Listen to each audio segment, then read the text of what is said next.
Galerinha, tudo bem com vocês? Estamos aqui para a aula 5 de Sociologia e o tema de hoje é Sociologia do Trabalho. Como a gente faz sempre, essa nossa conversa ela vai ser dividida em 3 grandes blocos. No primeiro bloco eu vou tentar dizer algumas palavras sobre como o trabalho se torna uma espécie de porta de entrada para a gente compreender alguns comportamentos humanos e ao mesmo tempo tentar explicar alguns elementos que fazem parte da vida social. Num segundo momento, que vai ser um desdobramento desse primeiro, a gente vai tentar dizer algumas coisas a respeito do conceito de classe e o que seria uma sociedade de classes. E aí, por último, eu vou trabalhar um exemplo relacionado a trabalho e tecnologia baseado no Uber, para a gente pensar algumas transformações no mundo do trabalho e como é que isso daí é vivenciado, tanto pelos trabalhadores quanto pelas pessoas que consomem esse tipo de serviço. Então vem comigo para essa aula de hoje. A gente começa a aula pela ideia de que o trabalho ele é um conceito muito importante, ele pode ser uma maneira da gente, digamos, entrar na vida social para tentar compreendê-la e explicá-la a partir da sociologia. E em termos históricos, se a gente pega aquele período de século XVIII, século XIX, até início do século XX, é um momento em que nós vemos um surgimento muito grande de textos no campo da economia, da história, da sociologia, todos eles preocupados com a questão da produção da riqueza, do trabalho, da maneira como as pessoas trabalham. Então, esses textos, esses filósofos, pensadores, sociólogos, eles dão uma espécie de indicação da importância cada vez maior que o trabalho tem para a vida social e para as vidas das pessoas em particular. Então, se a gente pega esse momento, e se vocês talvez se lembrarem de algumas aulas que vocês tiveram no cursinho, vocês vão perceber que Durkheim, Marx, Weber, todos eles escreveram coisas a respeito do trabalho. Escreveram coisas diferentes, tinham perspectivas muito diversas, mas um elemento em comum a todos esses nomes do pensamento social é o fato de que, em algum momento, eles construíram uma reflexão a respeito do trabalho. E esse interesse tem muito a ver com várias mudanças que se intensificaram nesse período que eu selecionei para vocês, né? A gente precisa pensar que é um momento histórico em que o comércio entre as nações ele é cada vez mais importante. É um momento também em que a gente tem o nascimento das fábricas modernas, que reúne uma grande quantidade de trabalhadores no mesmo espaço, que organiza esses trabalhadores de acordo com uma certa divisão do trabalho e, ao mesmo tempo, esse período que as pessoas passam trabalhando também é muito grande e importante para a vida das pessoas.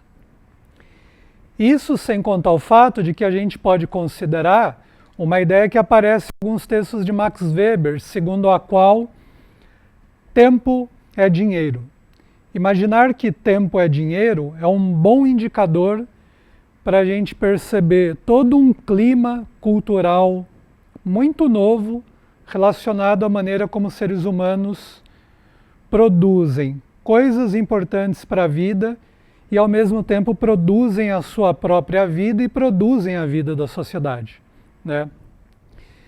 Então, nesse período de grandes transformações e revoluções, a gente percebe que pessoas que trabalhavam de acordo com certas tradições começam a ver a sua vida ser modificada, os trabalhos baseados em algumas tradições muito antigas vão se transformando, alguns vão se dissolvendo mesmo, ocupando algumas posições marginais na sociedade. A gente também vê grandes movimentos migratórios das zonas rurais para as zonas urbanas, e essas pessoas vão experimentar na cidade novas maneiras de viver, novas formas de se trabalhar e de pensar alguns valores relacionados ao trabalho. E aí nós temos uma questão muito importante aqui. Se essas antigas tradições estão sendo rompidas, dissolvidas, entre aspas, então significa que talvez a história, a vida social e a vida das pessoas possa ser pensada a partir da perspectiva de que a história é produzida. A vida das pessoas é produzida de uma determinada maneira. E isso significa dizer que o trabalho passa a ser um elemento importante de indagação, de colocação de alguns problemas do pensamento social, do pensamento filosófico, que são muito importantes para as pessoas tentarem compreender um momento muito intenso em termos de transformações, que repercutem de uma maneira muito profunda na vida das pessoas, e essas pessoas precisam de algum tipo de orientação para imaginarem as suas vidas, orientarem as suas vidas nesse turbilhão de transformações. Talvez um elemento comum que a gente pudesse colocar aqui como uma síntese de tudo isso daqui que eu estou dizendo para vocês é que, de várias maneiras, esses pensadores eles estão colocando uma pergunta que nos direciona para o seguinte problema: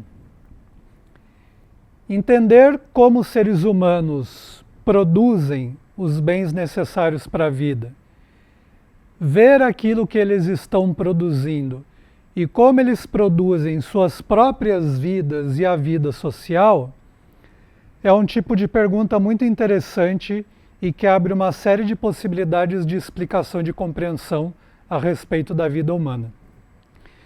Eu acho que essa pergunta ela tem validade até os dias de hoje, porque esse elemento do trabalho ele é muito importante e decisivo para nós pensarmos as nossas vidas, os nossos destinos e o próprio destino da sociedade como um todo, a história em si, né? Então, esse primeiro momento ele deixa como cerne essa grande pergunta que eu coloquei para vocês. E a gente imaginar uma história e uma sociedade em que as pessoas produzem coisas e produzem a sua própria vida, significa a gente pensar que essa sociedade, de alguma forma, ela está organizada a partir daquilo que a gente chama de classe social, né? Que tipo de organização é essa? É uma sociedade que tem uma estrutura que a mantém de uma determinada forma e, ao mesmo tempo, que permite algumas transformações, alguns movimentos históricos, a partir da ideia de mercado. E nós podemos pensar mercado produtivo, mercado de trabalho e, ao mesmo tempo, mercado de consumo. Uma sociedade de classes é isso, uma sociedade estruturada a partir desse princípio do mercado. E o que eu estou chamando de uma estrutura social, na verdade, é um imenso sistema de várias posições sociais, sendo que essas posições são ocupadas pelas pessoas, pode haver algum tipo de mobilidade entre profissões, pode ter algum tipo de mobilidade ascendente de melhora de condições de vida, mas ao mesmo tempo descendente de declínio, né, de uma experiência de que sua vida está pior do que em outro momento, por exemplo, né?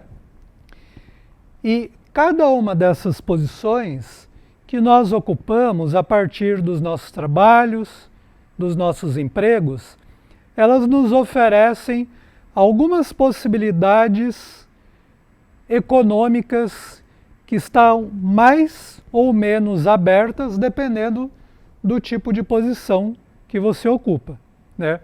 Então essas posições podem ser pensadas economicamente a partir das chances de salário que ela oferece e do nível salarial das pessoas, ou podemos pensar em chances de renda, se nós considerarmos investidores, empresários, microempreendedores, né, pessoas que trabalham para si mesmas, né, são autônomos, e a gente também pode pensar que essas posições abrem alguns horizontes de possibilidades do ponto de vista de posses, carro, casa, bens, de um modo em geral, tudo aquilo que vocês possam imaginar do ponto de vista da materialidade, e é uma materialidade que tem a ver com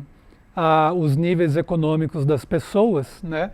E ao mesmo tempo essas posições têm a ver com as chances de consumo que estão à disposição desses indivíduos, de todos nós, né?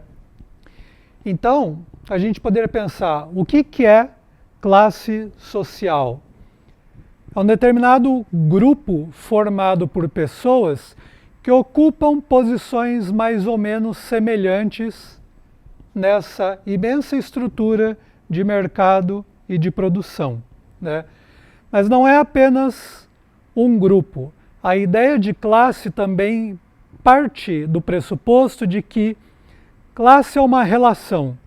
Então a gente nunca pensa em sociologia, no pensamento social, uma classe e um conjunto de pessoas completamente isolados, mas sempre em conexão, sempre em relação de umas com as outras. Isso é muito importante para a gente compreender toda a dinâmica de uma determinada sociedade, né? Se a gente toma como exemplo o pensamento de Marx do século XIX, ele vai trabalhar com a ideia de uma burguesia e de trabalhadores. E qual é a diferença fundamental entre essas duas categorias e a relação entre essas duas classes? Marx vai dizer que aquilo que ele chama de burguesia é aquele conjunto de pessoas que detém meios que são usados num determinado tipo de processo produtivo. Então, o que seriam esses meios? O próprio espaço da fábrica, todos os equipamentos envolvidos na produção de um determinado tipo de mercadoria, todos os equipamentos relacionados ao transporte dessa mercadoria, maquinários, ferramentas, veículos, tudo isso daí, capital investido, todos esses elementos configuram aquilo que ele chama de meios de produção, e a principal qualidade deles é que eles fazem parte das posses dessa classe que ele chama de burguesia. Se a posse desses meios de produção está nas mãos da burguesia, a gente tem como contrapartida a formação de uma massa de pessoas que terá uma única coisa muito importante que vai fazer com que elas possam participar de todos esses processos produtivos. Qual é essa coisa? A sua capacidade de trabalho, aquilo que Marx chamava de uma força de trabalho. Então, a disposição física, a saúde, a capacidade de você realizar uma determinada atividade e todos os saberes que muitas vezes são necessários para a realização de um determinado trabalho, tudo isso daí configura aquilo que ele chamava de força de trabalho, e a partir da relação, que pode ser de dependência e ao mesmo tempo de conflito entre essas classes, a gente pode entender toda a dinâmica de produção e toda a dinâmica histórica das sociedades, né? E aí nós temos um outro elemento importante. Pode parecer que é uma coisa muito simplista, burguesia e trabalhadores, mas na verdade a coisa não é tão simples assim. Por que não é tão simples? Porque essas posições dependem da maneira como esse mercado produtivo está estruturado. Quanto mais complexo for esse mercado, quanto mais complexo for todo o sistema produtivo de uma determinada cidade, de um país, maiores são as frações de burguesia e maiores são as frações de classe trabalhadora que a gente encontra num determinado momento da sociedade. Então não se trata apenas de dois grupos homogêneos e bem distintos entre si, mas a gente encontra muitas variações de situação, de classe, dentro dessas categorias e que faz com que tenha algumas nuances que a gente precisa prestar atenção nelas, né? E aí, para a gente começar a caminhar para o final da nossa aula, eu quero trazer algumas ideias a respeito das novas tecnologias que nós encontramos, por exemplo, no mundo contemporâneo, né? E especificamente o exemplo do Uber, que eu acho que é um caso bem emblemático para a gente pensar algumas coisas do ponto de vista de uma sociologia do trabalho, né? A gente pode partir da seguinte ideia. A princípio nós consideramos que o motorista de Uber é uma espécie de empreendedor autônomo. Ele é um trabalhador autônomo. O que significa isso? Ele faz o seu próprio tempo de trabalho, ele organiza o período de trabalho de acordo com outras questões relacionadas à sua vida pessoal, à sua vida familiar, e, portanto, toda essa dinâmica ela estaria muito vinculada a esses desejos e a maneira como ele vai trabalhar, né? Mas aí nós temos algumas coisas interessantes para se pensar, né? Numa situação como Uber, nós precisamos considerar que o aplicativo e o software que permite o funcionamento desse tipo de serviço, ele é de posse de uma empresa, né? Os direitos de uso, os direitos de propriedade desse software, desse aplicativo, eles fazem parte de uma determinada empresa. E esse software é muito importante do ponto de vista da oferta desse tipo de serviço. Estou falando isso daí para vocês perceberem uma situação curiosa, que é a seguinte: o aplicativo é de posse dessa empresa. Um dos meios de produção desse serviço, que são os veículos, são posse desses trabalhadores. Ou alguns deles, se não têm carros, eles experimentam alugar alguns veículos e trabalhar como Uber a partir desse aluguel.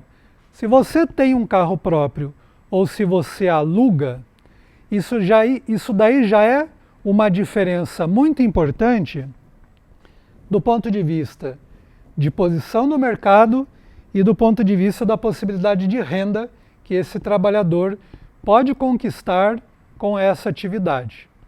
Então, o que a gente tem aqui é uma espécie de situação híbrida, em que o elemento central do serviço é de posse de uma empresa, mas o veículo é de posse desses motoristas. E todo o custo relacionado à deterioração desse veículo, à manutenção, a gasolina, enfim, todos os custos relativos à manutenção de um veículo, que é uma posse de uma pessoa, isso daí fica por conta desses motoristas, né?